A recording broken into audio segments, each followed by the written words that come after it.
in just a few moments. But first, I want to get to Dawood Ali. Dawood, how you doing, man? I'm doing fantastic given the circumstances. I expected that, but thank you for coming in. Thank you for being able to have this conversation with us. I know you were there briefly. In the moments that you were there, just describe the tension that was in the air. Well, the tension that was in the air yesterday evening is something that's very familiar.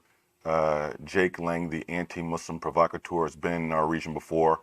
But even beforehand, going back perhaps 15 years, we've had Westboro Baptist Church come to Dearborn.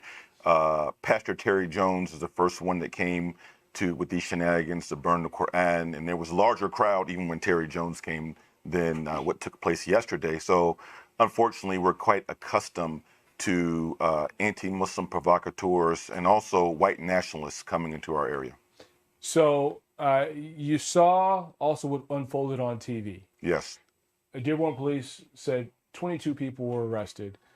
The city council meeting went off peacefully.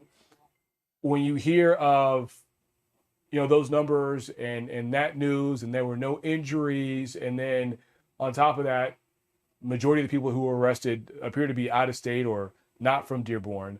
How do you process that news?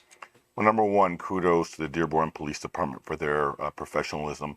Number two, though we dislike the message, I actually am happy that Mr. Lang did not get assaulted as he was assaulted previously, because at the end of the day, he's seeking notoriety, and people come into our community to try to commoditize or monetize something happened to them. So again, the Dearborn police did a wonderful job. It's unfortunate that so many people were arrested, but again, these are outside agitators who do not reside in southeastern Michigan, who come here for their, and I'm not saying this lightly, but with their white supremacist crusade, because there were neo-Nazis out there, Nazi flags being flown. There was KKK paraphernalia out there yesterday too. So it just is not something simply anti-Muslim. It's something that's very anti-Jewish and anti-Black that was going on there yesterday as well. Look, Dearborn was undergoing something that most of our nation undergoes. And I would like to believe that most of our nation is known to be peaceful, known to be able to have discussions in real life, not on social media, but in real life. What does the reaction from Dearborn and how this was handled with the citizens and not getting into fights? How do you feel Dearborn should be viewed now? Because I know a lot of times in certain medias, it's not in the best light. But we know here in Southeast Michigan, Dearborn is a peaceful city. Yeah, well, the stereotype of that Muslims are inherently violent. Number one, the vast majority of people in the community did not go out there at all. There were no physical confrontations, right? And again, most of the ruckus and the people who were arrested, these weren't people from our community here. So that's to be very clear. So if we're looking at Arab Americans who also happen to be Muslims, those who did go were overwhelmingly peaceful, and they were exercising their First Amendment right in answering the First Amendment right of Mr. Lang and those people who came out there. Give me a sense of the emotions that you go through when you have a provocateur like Jake Lang, and you know he's coming, and you know what potentially could happen. What were your emotions like yesterday leading up to this meeting?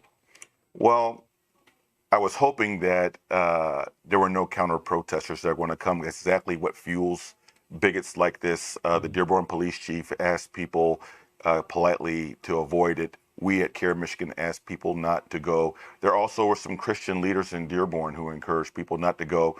But, unfortunately, all we can do is make advice, but people showed up. So, I mean, I think that's the kind of unfortunate thing that some people, they want to show their righteous indignation, but they literally feed into the conflict that the likes of Jake Lang, KKK, and neo-Nazis, that's what they're looking for.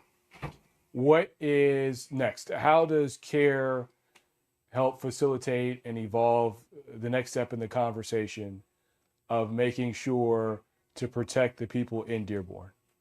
Well, I mean, the primary function of the protection of people in Dearborn first is the Dearborn Police Department, which again is doing a stellar job. They are also in communication with state and federal law enforcement. And we're very happy and pleased also that there were some elected officials statewide, like Senator Alyssa Slotkin, who raised her voice and speak out against it. So all we can do besides prayer is to continue our good relationships, interfaith relationships with the Christian community in the vicinity in particular, and to have our people make sure that when outside agitators come, to not step to them because they're looking for provocation. And that's really, we'll continue to do that. DeWood, I appreciate the conversation. Thank you very much. Continue My to pleasure. take care of yourself for sure.